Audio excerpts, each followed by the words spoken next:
definitely feel like it's been long enough. So it's time to talk about the best abilities, or my favorite abilities, at least, that I've been using in the game. Let's get into it. We're not going to cover all of them, but we're gonna cover the ones that I like. Let's go. Are you trying to build the best team in Madden? Well, head on over to instantmuttcoins.com to avoid the packs, save some racks. Link is in the description below. Use code CC now for 20% off. Hey, what is going on, Madden family? We are here talking abilities today. Now, abilities obviously drive the game, right? They really do. And we want to make sure that we are using the best ones possible. And I'm not just going to cover like the updated version. I want to just talk about everything that I've really noticed, right? And then what I think is really important with abilities. Now, to me, the value of an ability is obviously increasingly better when you will notice it more often, right? A lot of times you will have abilities in the game where you hope it triggers. I don't always like that hope it triggers, because if, say, that player's on the field for 10 plays and it only triggers twice, I'm getting 20% from it, right? That's not as much. It's really not. So let's talk about this. And now you guys may disagree with me, and that's totally okay if you disagree. I'm totally okay with that, but I want to talk about stuff. Okay, so we're gonna start on the offensive line right here. Any offensive lineman here, and we're gonna start out with old edge protector. All right, now I've used edge protector on one or two of my tackles pretty consistently. I feel like it is definitely helpful for 1 AP. I see a lot of reason to use it. I don't always see the reason to use two of them, because you can always double team the other side of an edge threat or something like that to help out. Those double teams definitely work. But I will tell you this, many times I've gone up against players with edge threat, and they still will just bulldoze you through your edge protectors. It happens quite a bit. That 1 AP worth, it probably works to me 60-70% of the time. I feel like it's doing something. Other times I feel like it does nothing, right? But again, it's only 1 AP. So like 1 AP is always a good value, right? And it's a good value for one. But I'm starting to steer away from it just a little bit more. And I'll tell you guys why. Another ability that I have liked using here is post up on linemen. Now I like to use this on my interior linemen. If I'm going to use post up on only one player, I would like it on my center, because he is going to be involved in the double team pretty much most of the time, right? The vast majority of the time the center is involved in the double team, and this is what helps out there. If you're going to use two, obviously use them on your left guard and your right guard. It makes sense there. But if you're trying to save AP, just put it on your center and hope and pray, right? I mean, that's the best thing you can do. And again, for 1 AP, I feel like it is helpful. One thing to keep note of this particular ability right here is that it doesn't necessarily mean, it means that while they are engaged in the block, they won't shed. What it doesn't mean is that they're going to hold the block. And there's a difference between shedding and holding the block. Oftentimes, players engaged in double teams will sometimes just disengage because they think that there's maybe another threat around or something along those lines. And then when that happens, you're back to a one-on-one. So once they're engaged in double team, it's not like they stay there forever and they will hold that guy forever. There's still chances that they disengage, but this is still one I use. Again, 1 AP is a really good value there. Now, I know a lot of people on current gen PlayStation 4, Xbox One, I've started using abilities on their tight end, whether it's a matchup nightmare or a route technician. I think those are both fine. Obviously, with those you want to use possession. I think possession tight end might be a little bit better for you there. Again, something like that is really scheme specific. If you were using a tight end running a lot of routes, you need him to get open. A lot of times the reason people do this is because, frankly, let's just be honest, when people run multiple one step ahead players on defense, normally there's not someone with one step ahead on the tight end. So it will give them that advantage. What you have to assume that these abilities really are doing is that, hey, if you have an ability tight end and a non-ability defender, the tight end is probably going to win more often than not, right?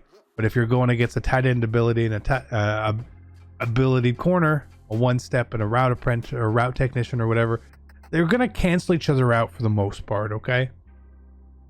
Now, is that a good thing to have an ability to cancel something out, which is expensive? I don't think so necessarily, right? I don't necessarily think so, unless it is a crucial part of your offense. Maybe you're running gun bunch, bench pivot and stuff like that. Sure, right? I get it there. Otherwise, for me, someone who likes to run, say, ace twins, it doesn't always make a ton of sense. A lot of AP to use in hopes that they're going to get matched up with a one step ahead player. A lot of AP. That's why I don't love it. I understand why a lot of people do it, and I'm telling you why people do it. But I'm also here to tell you that I don't think it's always necessary.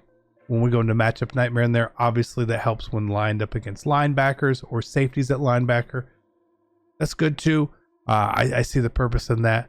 More often than not, that's really just used for catching better in traffic, right? And when we get to the receivers here, we're going to talk about not necessarily route technician or slot apprentices and all that, because again, that's really specific to your offense, right? If you're going to put route technician on a receiver, you obviously want them to have this. He's your guy, right? And he's going to have to be in that certain spot sort of all game. But what we're talking about here are these routes: deep in, deep out, mid in, mid out, short in, etc. Right? Those things, they work really good. They actually do work good. Now, what you need to be sure of when you are using these is a couple things. All right. One, if you want to use, a deep out elite, make sure you're putting it on a deep threat. Make sure you're getting the best AP cost for that ability. Two, make sure the routes you are putting this player on fall into that category more often than not. And three, make sure that route is a deep out or a deep in, right? Go into practice mode, try the routes out, see if they activate, right? It's worth taking the extra couple minutes and seeing which routes you throw and how they activate. Put a deep in an elite, try it. Try a deep out elite, try the same route. Which one did it activate on? Oh, okay, right here. Besides just doing that very generically as well, move the ball around. Left hash, middle of the field, right hash. Just get a really good idea of when these routes are going to activate for you. Do the same for mid and short as well. Again, making sure that you're saving as much AP and putting that player in the right spot as possible. By them breaking down the routes this year this way, it makes it a little harder to have just like the guy, right? And that is totally okay. I think it's fine. Other things that I don't think, Slotomatic is really good, but again, 4 AP is super expensive. Grab and go / human joystick doesn't feel like enough of a difference to me. Red zone threat, again, it's good. Red zone threat is good. It is a good ability for 1 AP. It really is. It really is. But again, if you need that, then obviously, you're struggling in the red zone a little bit, and that's okay. But if you want to try it out, give it a whirl, right? Give it a whirl for sure. Reach for it again. Running back thing. Wouldn't really use it on receivers. Recuperation can be helpful as well. This is actually something that can be helpful. It's probably not something a lot of people are going to be using, but being able to keep your best players on the field, or your best player on the field, right? The guy you were putting all the abilities on, maybe you want him to have that for 1 AP. Maybe you sacrifice a post up elsewhere. It is what it is for offense there. Now, when we get to running back, it really just depends on what you want, right? I personally like having reach for it. I want to, if I can steal a few yards on a key 3rd or 4th down, I'm going to do it. I like it. Now, bruiser, evasive, stuff like that, bulldozer, they're fine. They do okay. Backfield mismatch, backfield master, all fine, right? I think all the running back abilities purely come down to the way that you play. Are you a heavy runner? Do you pass your running back a lot? Now, it is what it is. You don't always have to use a receiving back. You can backfield master for 1, because if you're using hot row master, hey, it's okay. Like, you can still put backfield mismatch on the guy if he's an elusive back. And then you it's only 1 AP. Here for power backs it's 2, right? So 2 is a little too expensive for me right here. I love Derrick Henry, but I can't be putting a bunch of AP on this guy. It just doesn't make a lot of sense. Running backs, all about how you play. How you play, right? If you're a heavy runner, maybe you try backlash and recuperation. Who knows, right? I don't feel like running backs get as tired as receivers do, personally. So I don't love recuperation on them. They always seem to be on the field unless you're on like your 9th run. Maybe the fumble chances go up and stuff like that. But again, you can just have another running back around, right? So just make sure you're subbing people in and save yourself 1 AP. Now we're going to get to quarterback here, and we're going to make this work. I'm going to talk about some stuff here. Now, inside Deadeye, I've been told by people that is pretty good. Now, you can't get it on improvised. You can get it on field generals. So if you guys want to go check that out, go for it. I don't have and haven't really been using field generals. Now, on this team, I've been using Hot Route Master and Gunslinger. Gunslinger is obviously something that is very crucial to the way that we play the game, right? It really is. We know it is. That's cool. Hot Route Master, personal preference. Total personal preference. Do I need the routes or do I not need the routes? I can't tell you if it's worthwhile there or not. Now, some of these Deadeyes and stuff, as you can get on improvisers and other archetypes, they can be worth it. They're not expensive, right? I can think of many times if I had long range Deadeye and Deshaun Watson, I might win a couple more games. Maybe not a couple more games a week. Maybe 1 game a weekend here, 1 here, 2 there, sort of thing, because you're missing some of those deep passes. All right. But again, I have a problem putting something like this on a quarterback who has like high 90s accuracy. Why aren't they just accurate? I don't know. It's the same thing when we talk about a roaming or a dashing Deadeye there. Why can't these quarterbacks with 90 plus speed just throw on the run when they have a throw on the run stat? Does it matter? Look at throw on the run, 98. I guarantee you he misses way more than 2% of all throw on the run passes. You know what I mean? Feel me there? Now, some other things that I like and some changes that they've made this year. Let's talk about Escape Artist real quick. Definitely has some value. I don't know if it has 3 AP value or 2 AP value. I don't know. I think on current gen PlayStation 4, Xbox One, it has more value than on next gen personally. On next gen, I really don't think you need Escape Artist at all. But I want to talk about Fearless here, okay? And this is a new one I've been trying out, and I tried it out on my No Money Spent account. The fact that I use 9 AP on my quarterback, 1 AP on Derrick Henry, identifier and post up on my center. It's a lot, right? That's a lot. No edge protectors, not a lot of other post ups and stuff. How are you protecting yourself? Sheds can get really bad in the game. They can, right? But to me, it's not that I get sacked a lot or I worry about getting sacked in games, because again, I can always double team, and there's other obviously things you can do to help sort of slow down pressure at least. But what I find a lot is under pressure inaccurate throws happen to me often, whether someone is using maybe an under pressure ability on defense, or they're just close enough to you where there's perceived pressure in the game. What happens a lot of times on those are those sort of throw out of the sacks, those ducks. That can result in pick sixes, just easy points. Every weekend you play Weekend League, how many times do you have an under pressure throw which costs you a turnover on downs or an actual turnover? It happens quite a bit. I'll tell you what really helped me out was using Fearless. It is 3 AP and it is expensive here, and I get it, right? It can be an expensive ability, but it worked every single play. And that's what we talked about at the beginning of the video. This ability works every single play. That's a good thing. I'm okay with paying 3 AP for an ability that works seemingly all the time, I'll say. Right? I didn't have any of those bad passes. We still missed some accurate passes, right? Just had some bullet pass inaccurates. Not because of pressure, just because of the game. But I didn't have those real crippling passes. I felt like it was worth it to me. Some other stuff. Playmaker is super good. 7 AP is so much AP though. I'm gonna leave that alone. That's totally up to you. Identifier I think can be really handy and helpful at times. Obviously not on a quarterback. Put it on a center. It's 1 AP is what it is. And the rest of this stuff don't normally really see it. Like tied out, consistent catching from tight ends who beat their coverage.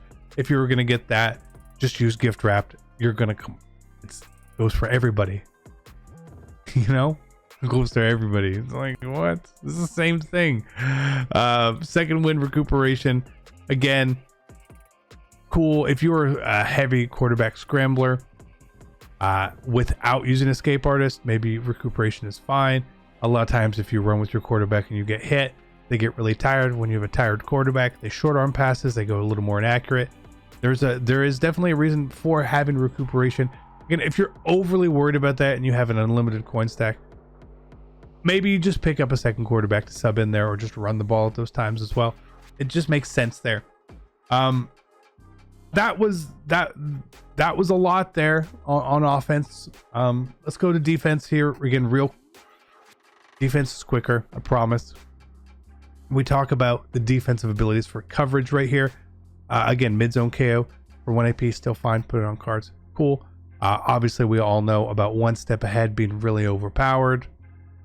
If you want to play man, by all means. Me personally, I don't like to play man. It's just not the way I want to play. So again, the KO stuff, they all work fine. If you want to use those, again, that's cool. If you're playing maybe a 0 coverage, deep route KO is where you want to go. You know, if you're not playing a 0 coverage, maybe you want to go with that short or medium. Just saying. Bench press still works okay, honestly, but 3 AP, is it worth it? I don't know. Secure tackler is not a great ability. It's one I feel like needs to sort of be avoided. Stonewall, it does work, but again, you have to get the tackle with that one player. That's hard. Maybe put it on your user. What if you use your 2 different people? I don't know. For me, in the way I play, my user is going to be between 5 different people potentially at any time. Lurker doesn't do enough, in my opinion, to really help there. Strip specialist, I know a lot of people have been using this lately. It can be very helpful, right? It can, right? Oh, it definitely can. But again, I think it's more helpful on defensive ends, linebackers, people who are rushing the passer. If they happen to get that sack or be able to get near the quarterback in open field, it'd be helpful. Anytime you have an ability that can create turnovers, potentially, sure. And now, if you are someone who has been a very strong advocate of strip specialist, let me know how often you strip the ball. How many strips do you get over the course of 25 weekly games? Put in the comments below. I'm curious. I want to know. I haven't used it for 25 games, right? Chuck out doesn't really feel like it works all that well. You can't really use zone drops on it. Hurts there. Now, acrobat being 2 for a lot of people and 1 for corners is helpful. Acrobat for 1, to me, just provides such good animations. I use it on Deion Sanders as a slot zone corner. That's how I use it personally. And I would say throughout, again, a 25 game span, this clicks in and activates a good 4 or 5 times a weekend. Maybe it's a pick, maybe it's not. Maybe it's a pick 2 or 3 of those times. And I'm talking about really good activations of it. We're like saving a play, saving a down, saving a drive, right? So there's value there.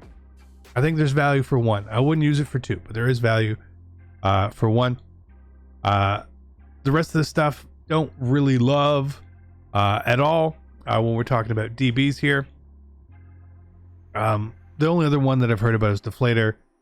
I haven't really used it. So, and I also heard it got nerfed a bit. So that is what it is there. Now we're going to talk about pass rush, and pass rushers. So one thing you need to really keep in mind when trying to figure out who you want to use ability wise for your pass rushers, look at the archetypes. You have speed rushers, you have run stoppers, you have power rushers. If you want to be using inside stuff and run stopper, you're going to want to go to the run stopper. You want to go to the pass rusher or the power rusher here, like someone like Reggie White. Okay, so we'll go take a look at good old Reggie right here. We see we have inside stuff for 2 and run stopper for 1. There's a reason I use these, right? Now, defensive rally, adding pass rush points to all linemen on 3rd and 4th down. I've used this before. It is helpful. 2 AP affects everyone on the team, and it always happens. They always get the point. All right, we're talking about abilities here. They always get the point. An ability that always works is good, but again, this only affects 2 down specifically on only passing. So even then, you could go that maybe there's a 25% chance that this is going to activate on the drive for you, give or take, right? Is that it always activates? It happens, but it's not an all the time scenario. So you figured out. Double or nothing. We've all used this. I still think it's good for 2 AP. There will be games where you will get absolutely nothing from it, and games that will strictly win you games. Again, you don't know how it's really going to work. What I suggest doing personally myself is if you have double or nothing on someone, if there's a way you can force the pressure early on in the game, take momentum, double or nothing will activate more and more. That's what I see. Edge threat does work. It does work. It beats edge protectors at times. It beats normal players at times. At 3 AP, I feel like that's a very appropriate cost for it because, again, it really can cause havoc. Make sure you do not. You make sure with double or nothing in edge threat. Make sure you're not really using contains. I think that hurts them as well. Just a heads up there. El Toro. I'm not talking about user pass rush abilities and stuff here. Goal line stuff. It's like it's like all the run stuffs inside the 10. It's 10% of the field.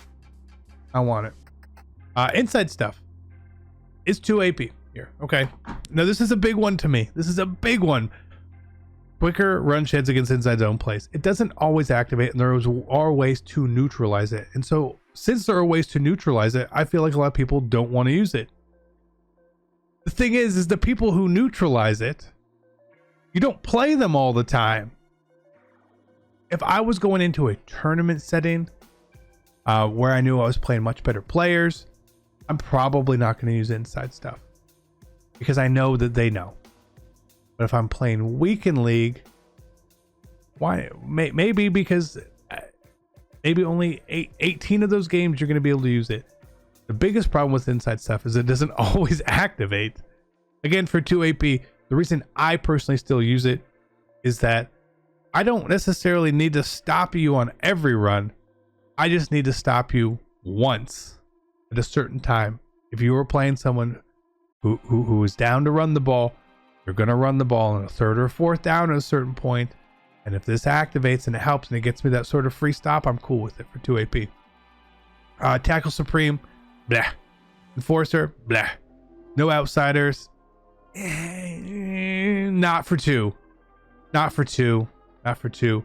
Run stopper. This is one thing that I do like for 1 AP and 1 AP only, right? I feel like it helps pass rush. I feel like it really does. Why? It says shed attempts are free on run plays. Oh, because all these bars and stuff for shedding, it just means that they're not going to potentially use up pass rush points here. So I'm okay with it. It seems to be helpful. Edge threat elite. Only reason to use this is for slots. It is edge threat plus under pressure. Speedster. No. Reach elite. I tell you what, I feel like this is a phenomenal ability for 1 AP. Phenomenal ability for 1 AP. Because they reach. And I think a lot of times we don't realize how close we are to the defensive line, whether we're running or passing the ball. And I know for me, if I'm running an under center offense, simply that, and I play someone with reach elite, they will sack me constantly. All right. There's value there. There's value there. Unpredictable. Haven't used it enough, unfortunately, to give you guys an opinion. Under pressure, very, very good. Does it always work? Does an under pressure throw always help out? No, it doesn't. But this is something that can change the game, in my opinion. And for 2 AP, I think if you put it on both ends, that's 4 AP, and it's pricey, and I get it, but it can cause interceptions just by itself, or missed passes on crucial downs and all sorts of stuff. I like it. As long as people aren't using Fearless, it's good. If Fearless starts to become a thing, then you don't want to use it anymore. Let's just be honest. Stonewall we talked about before. Unfakeable Blast, Spectacular Blast, Strip Specialist we mentioned. Extra credit. No. BOGO. I felt like BOGO was actually pretty good for a while there too. Maybe it's good again. Maybe it has some value here for 1. It could maybe with an increased AP. This is something I might be trying out. Adrenaline Rush. Again, this is one of those things where if you get a player with momentum, start getting those sacks, you are going to wreck someone if you have Adrenaline Rush and you're getting sacks. It's obviously something you want to pair up with another ability, that whether it's an edge threat or a double or nothing, in my opinion there. Mr. Big Stop. Again, I feel like this is fine. I like using this. I've used it on Lawrence Taylor. I think I still have it on Lawrence Taylor on this team. I like it. Just to make sure that on those crucial downs, I have the potential of getting pressure. Now, obviously, what you could do is just switch players out and sub them out. That's just not something we all do as Madden players. The Spinner, Swib Club, Ripper stuff. I tried it on Derek Thomas for a weekend. All 3 of these, all at the same time. Never saw him light up. So use that for what it is. This was a long video, but I wanted to really just take the time to talk about all these abilities I've used, what I've liked, what I don't like, what I think is value. Make sure you find the value in these cards, right? If you want to use Acrobat, make sure you find someone who can get it for 1. If you want to use mid-zone cam, make sure you can find someone who can get it for 1. Run stop, all make sure you're using these players, right? It's more important to use the proper archetype and save AP than it is to use someone who is better. A lot of these cards really are the same regardless of archetype, right? The archetype doesn't have as much of an impact with how they play as opposed to just the ability. So make sure you keep that in mind. But that is it. Be great. Take care. If you guys have any questions, let me know. I'll be back next time. I'm out. Peace.